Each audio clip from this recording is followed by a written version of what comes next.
And it was you, Tech, Doris Smith, all of day long. I think Farrell Munch was there. And then I saw you in New York. And then we went to Electric Ladyland. Electric Ladyland is a studio that Jimi Hendrix built in the 60s. It's got like 5 floors. On every floor, D'Angelo was in the basement. The Roots was on the ground floor. Mose had a session going.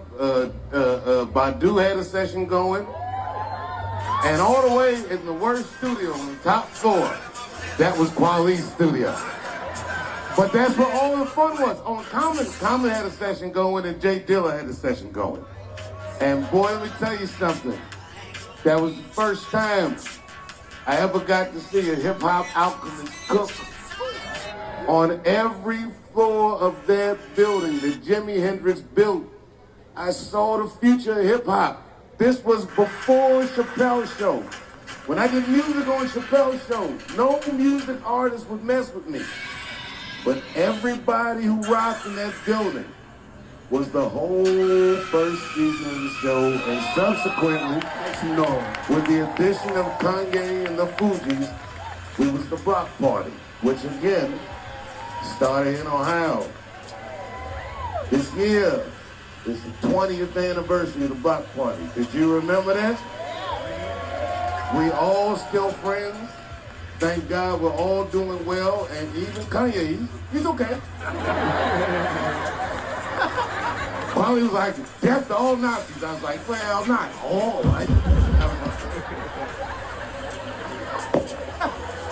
Welcome to the Deep Dive. Today we're jumping into something really interesting. Community, culture, connection. Yeah, it's based on these excerpts from a YouTube video. Yeah. You've got Dr. Umar and Dave Chappelle speaking. It was at an event in Columbus, Ohio. Right. And our mission here is basically to pull out the key insights, what they shared. We're looking at everything from like community stuff and education ideas. All the way to cultural history, musical heritage. It's quite a mix. Exactly. So get ready. We're going to unpack some pretty powerful ideas, some great stories, help you quickly get the main messages, and maybe some surprising bits too. Let's dive in. Okay. And what really jumps out, I think, is how both speakers, though they come from different places, perspective-wise, they both really hit on how the past, present, and future are all, tangled up for a community, how individual stuff impacts the whole group. Absolutely. And the first big thread is this really potent call for unity. It's centered around what one speaker, Dr. Umar, calls Black love, and he's talking specifically to Columbus. Yeah, it's a very direct call. Yeah. He's basically saying, look, unite, rebuild this idea of Black love in your relationships in the community. And he gets specific, doesn't he? Especially challenging the men. He says, stop the internet disrespect of Black women, lift them up instead, honor the God that lives inside of her. That's the quote. Even if, she's acting less than her best. Right. It's about seeing the divine within her, not necessarily excusing bad behavior, but honoring that core spirit. And the reason he gives is, well, he ties the community's progress directly to how its women are treated. He says, our community goes no higher than our women. He calls her the honor, the throne, the integrity. But it's not one-sided, right? He also calls out the women. Exactly. He explicitly asked Black women to stop disrespecting Black men online, too. It's mutual. And the reason, why is this so important? It boils down to something simple, but quite deep.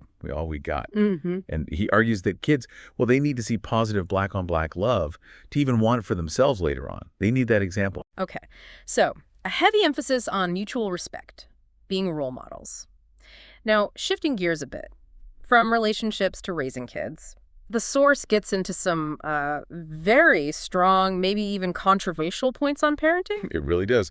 The speaker, Dr. Umar, using his background as a psychologist, puts forward some views on education and parent duties that are, well, they're pretty out there for some. Yeah, the first thing that grabs you is his stance against special ed placements and ADHD diagnoses, especially medicating kids. He mentions Adderall, Ritalin by name. Mm-hmm. The argument presented is basically these kids often don't need drugs. They need love and parents who spend time with them. So in the source, the focus is really put on the home, on parents being present. That's positioned as the main solution, maybe instead of, clinical diagnoses and meds. And that connects to his practical advice for home life, like this nightly quiet hour. Yeah, that's a big one, where everyone in the house he lists, grandma, grandpa, mom, dad, son, daughter, just stops and reads. Yeah. Together every night. And he links this directly to tackling low literacy rates. He does. He sees it as a major problem in the Black community. And he puts a really blunt challenge to parents. Basically, if your kid can't read on grade level, but they have all the latest gadgets, video games, tablets, phones, Air Jordans, then, quote, you are not doing your job. Oof.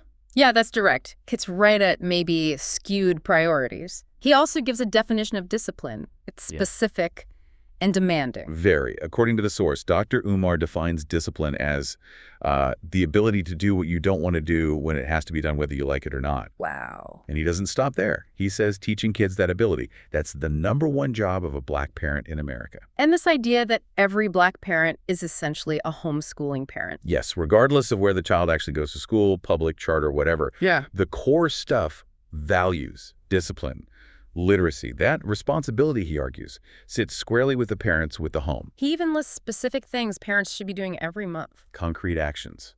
Take your kids to the public library.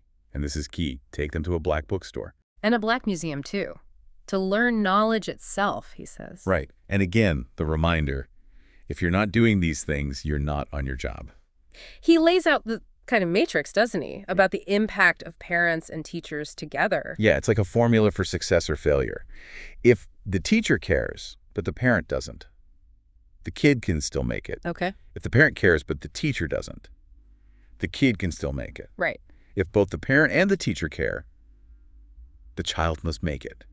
That's the ideal. But the flip side. The flip side is stark.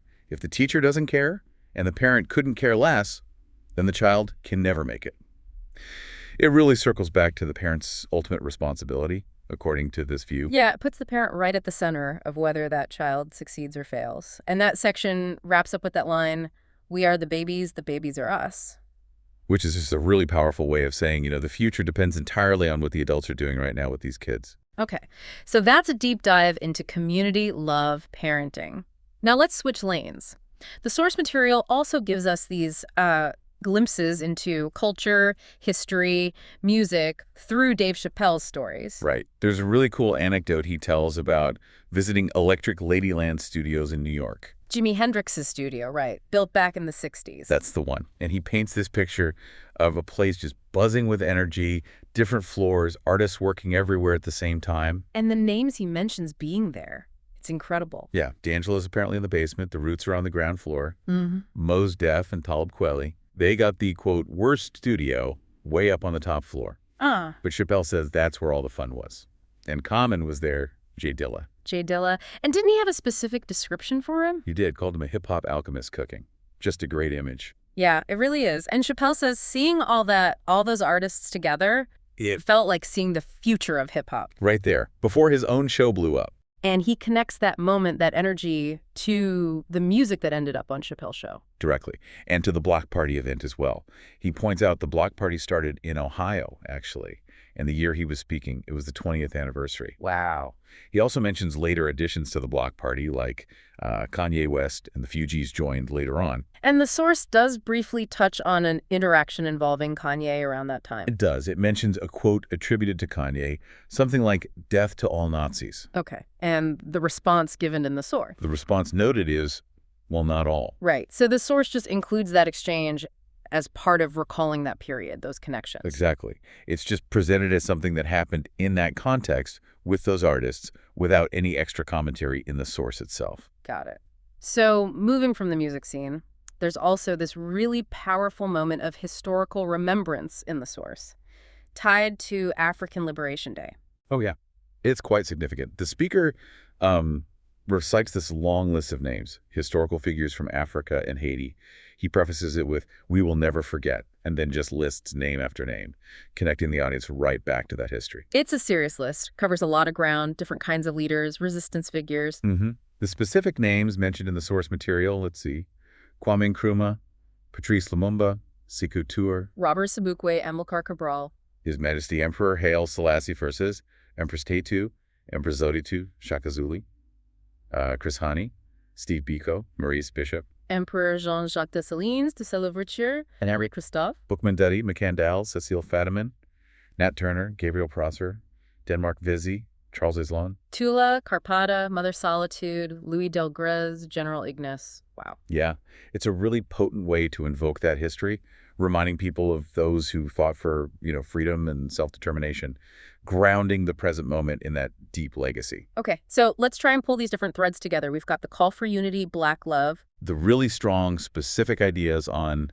parenting, raising kids. Those amazing stories about hip-hop's creative energy. And then this powerful act of remembering historical figures. Yeah. What's the common thread? What does it all add up to? Well, looking at the big picture from the source, it feels like all these different points are really reflections on identity, right? Yeah, identity, heritage, the challenges, and the absolute critical need to prepare the next generation. Well, and ultimately, it's about the health and future of the community. They're all linked. so for you listening to this, these different takes offer some really valuable, maybe sometimes kind of confronting insights. They plug right into ongoing talks about, community responsibility, what cultural identity really means today, The real struggles of parenting in this digital age. and just how vital knowing your history is. Definitely. And it kind of pushes you to think about the specific solutions and actions proposed in the source. Some of them are pretty demanding, uncompromising even. They're not just abstract thoughts. They're presented as things individuals in the community need to do. So it makes you ask, how does this line up with your own views on these big issues? There's a definite tension here, isn't there, between the collective and the individual. On one hand, this strong push for group unity, cultural connection, knowing history. Right. And on the other hand, this equally fierce focus on individual parent duty, personal discipline. Exactly. It leaves you wondering, how does community strength actually get built? Maybe it's fundamentally through these focused, sometimes really hard, actions by individuals, by families, but always grounded in that shared past, that collective identity. Absolutely. This whole deep dive, it kind of leaves you with a big question, doesn't it? How do we best use the strength we get from our shared heritage, our community ties?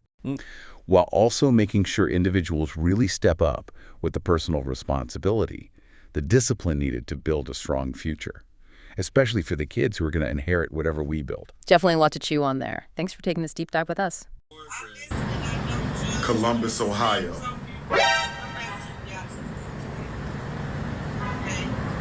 Columbus, Ohio. Right now, put your hands together, Columbus, Ohio, for brother Umar. Black man, test. Hey yo, Black Queens forever. Columbus, make some noise. Dr. Umar Ifatunde, and I just want to take a minute to say that we, as a people, have to unite around the concept of rebirthing Black love. Make some noise for Black love tonight. Make some love for Black love tonight. Make some noise for Black on Black love. I want to say this to all my brothers out here. We have to stop getting on the internet, expressing disagreement and a lack of support for Black women. Nobody else does that but us. Nobody else does that but us. We have to lift them up because our community goes no higher than our women. She is the honor. She is the throne. She is the integrity. And even if you see a beautiful queen acting less than her best, you still honor her because you're not honoring misconduct. You're honoring the God that lives inside of her. And for my Black queens, I'm going to challenge you to do the same thing. Stay off the internet disrespecting Black men. We all we got. We are all we got. And if our children don't see us showing a positive example of what Black on Black love means, they won't want Black on Black love. So let's show them what it means to be Black and proud, but Black and in love. 3 quick points and I'm leaving.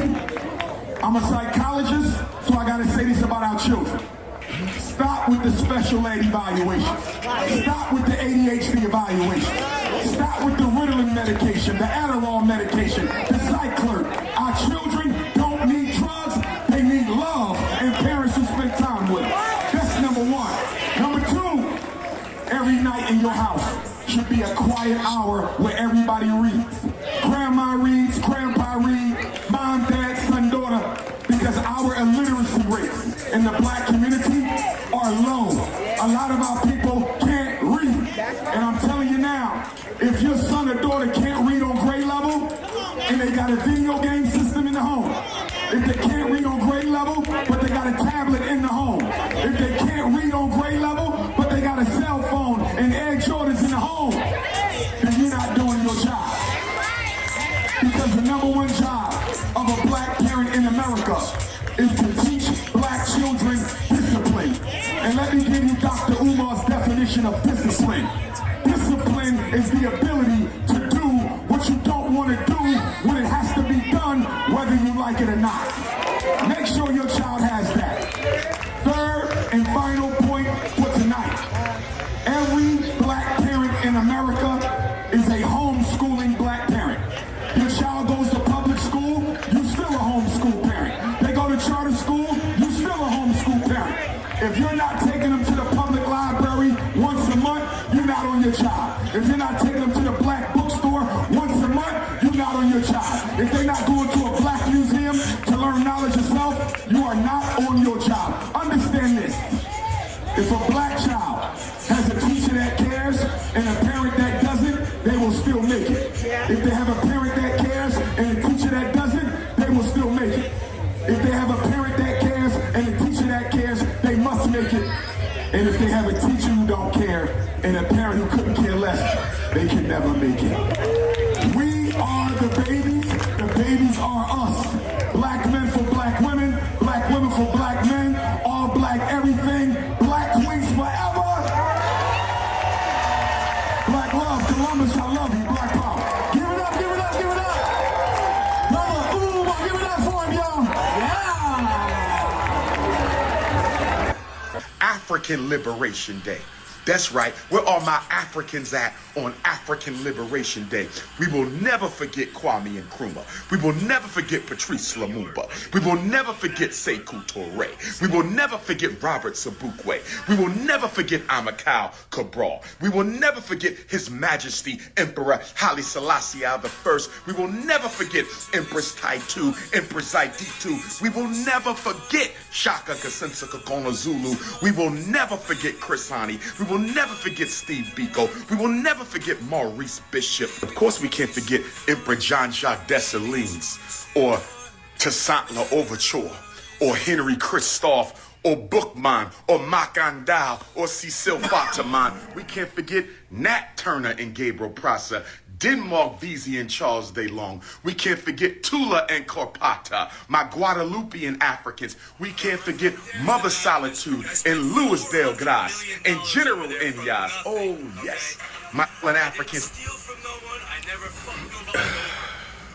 And I also employed a lot of people and directed a lot of people's lives. But some of the people over there don't belong there. So if you see these pieces of worthless shit scrounging around on the street,